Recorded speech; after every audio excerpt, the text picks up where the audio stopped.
Al-Quran kemudian mengatakan dalam surah Al-Maidah ayat 31-32, barang siapa yang membunuh satu manusia, maka dia sama halnya membunuh seluruh umat manusia. Itu Al-Quran.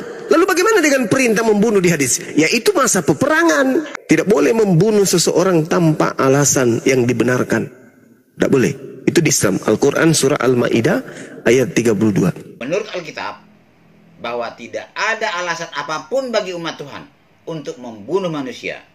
Karena dalam salah satu dari 10 hukum Tuhan itu tercatat, jangan membunuh. Melanggar satu saja dari 10 hukum Tuhan itu, akibatnya adalah sama dengan melanggar seluruhnya hukum itu, yaitu kematian kekal.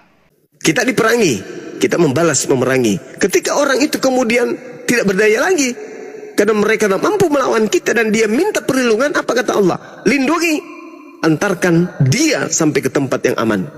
Menurut Alkitab, kita umat Tuhan, jika diperangi orang, maka kita umat Tuhan tidak boleh membalasnya dengan memerangi orang yang memerangi kita.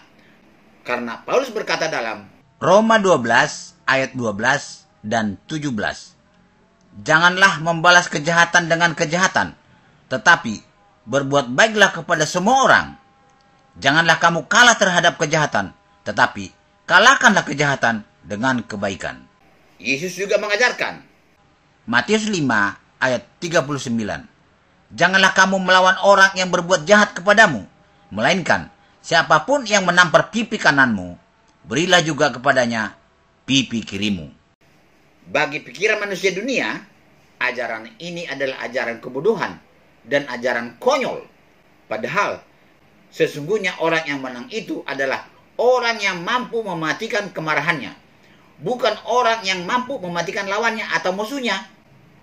Dari zaman Musa sampai saat ini, Tuhan Alkitab melalui sifat bangsa Israel yang suka membalas perang dengan perang telah menunjukkan betapa buruknya kondisi umat manusia yang membalas perang dengan perang. Jika kekuatan Israel sama dengan kekuatan bangsa yang memeranginya, tentu perang itu tidak akan berhenti sampai dunia kiamat. Saya punya seekor ayam jantan, dan tetangga saya juga punya ayam jantan.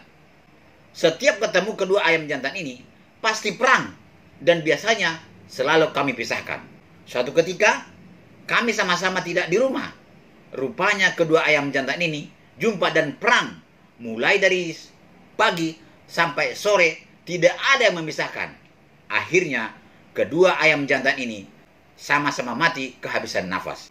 Untunglah Hamas saat ini kalah dalam perang akhir-akhir ini. Maka perang Israel-Hamas bisa berhenti saat ini.